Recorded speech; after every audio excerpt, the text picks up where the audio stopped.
A 73-year-old grandmother living with dementia versus a system that completely forgot its humanity. Welcome to Civilian Audit. Today, we are conducting an intensive review of case file. Cop gets 5 years in prison for this video. What started over a $13 misunderstanding at a local Walmart escalated into a catastrophic violation of the Fourth Amendment. How did a simple shoplifting call result in a 5-year prison sentence for the arresting officer? Let's audit the facts. On June 26, 2020, the reality for Karen Garner changed forever, suffering from dementia and sensory aphasia. Her ability to process complex commands was severely impaired. When she attempted to leave a Loveland Walmart with $13 worth of goods, she wasn't a criminal. She was a confused citizen trying to navigate a world that no longer made sense to her. Even as she offered her credit card to pay, the store staff chose a path of strict enforcement over compassion. Civilian Audit notes that when the Loveland Police Department was dispatched, the responding officer, Officers Hopp, failed his first and most critical duty, to assess the mental state of the subject. Instead of a welfare check, he initiated a high-stakes encounter against a 90-pound elderly woman. Ugh. All right, let's stop, ma'am. I don't think you want to play it this way. Ma'am, police, stop. You want to stop? Lights on, siren, stop. You just left Walmart. Do you need to be arrested right now? No. Okay, let's stop. As Officer Hopp made contact, the lack of de-escalation was immediate because Miss Garner could not effectively communicate. Hopp resorted to disproportionate physical control. Within seconds, a 73-year-old woman was tackled to the ground. Despite her repeated cries of wanting to go home, the officer perceived her confusion as active resistance. In the world of civilian audit, this is a textbook example of tunnel vision, where a minor property crime justifies a violent kinetic engagement. The resulting trauma was not just emotional, it was a calculated failure of departmental doctrine.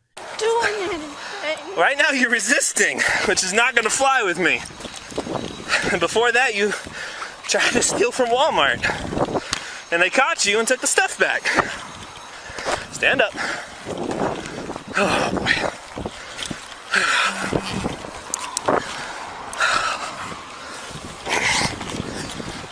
I'm not going anywhere. Why are you fighting with me? And why are you trying to slip the cuffs off? I'm going home.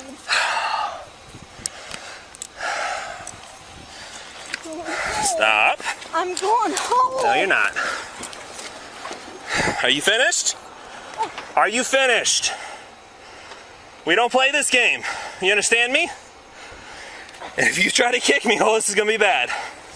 I'm going home. Stop. I'm going home. I'm going home. I'm going home. The arrival of Officer Jalali did nothing to mitigate the situation.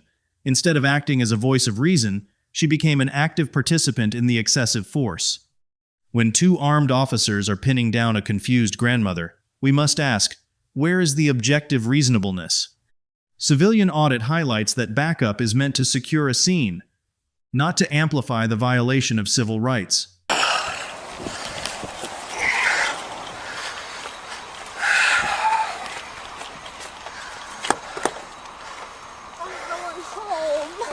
No, stop. I'm pushing. Oh, there we go.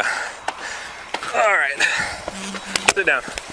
I'm going home. Sit down. I'm going home. Get in the cart. In you go. Do not hook onto him. I'll come on the other side and grab her.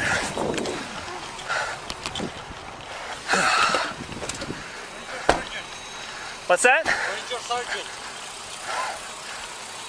Huh? Who's my sergeant? Yeah.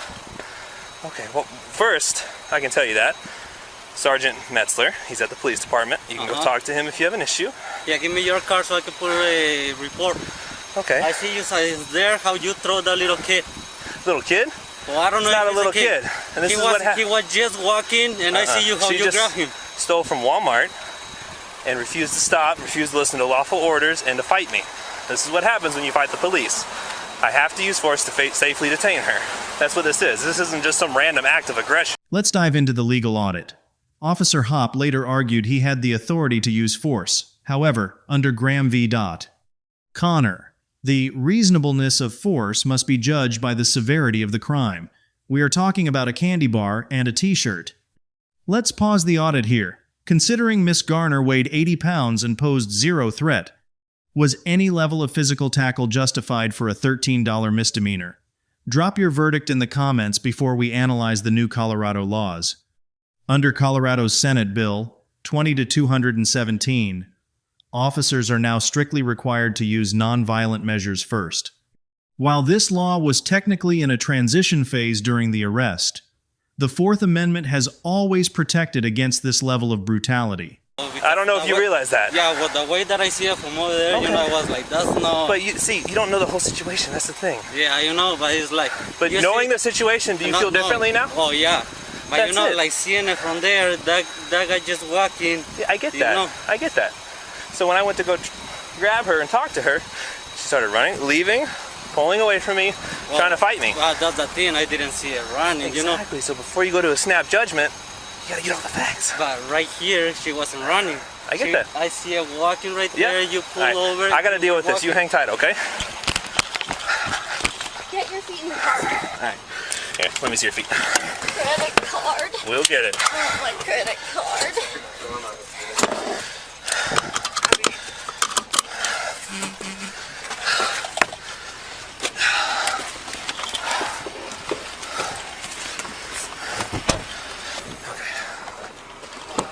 Karen, I got your credit card, okay? It'll go with you.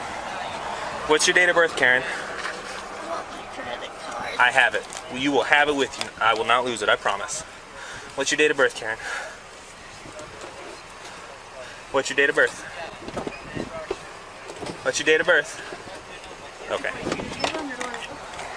The Loveland Police Department has a specific policy for interacting with those in a mental health crisis. It explicitly lists dementia as a condition officers must recognize.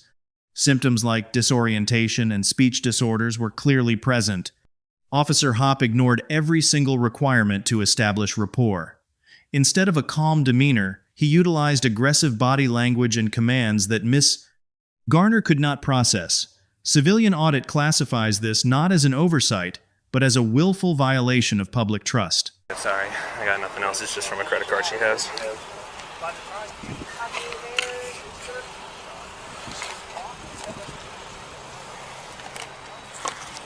Copy. She's probably like 4'10", 5 foot, maybe like 100 pounds. As you said you were fine, I would have gotten here quicker. Oh, you were good. Had her handled. If it was a big dude, it'd have been different. But she was like 20 pounds. What's the 200? For what? Well, at least resisting right now. Is that a 200?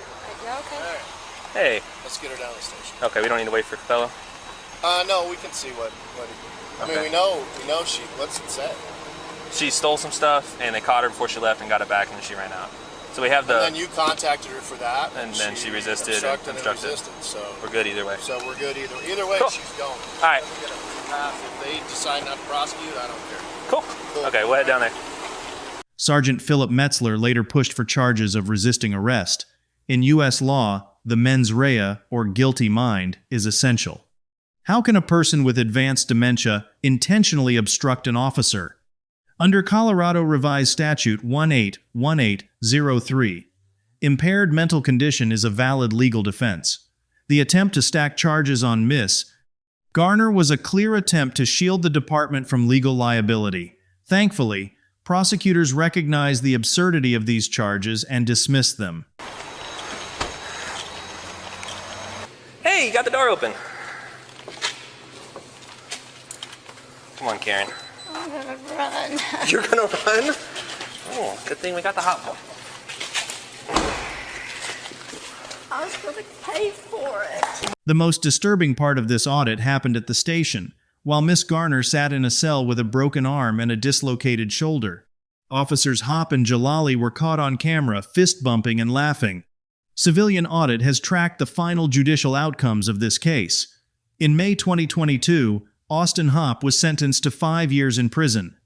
As of 2026, this remains a landmark case in civil rights litigation. Daria Jalali received 45 days in jail and 3 years of probation.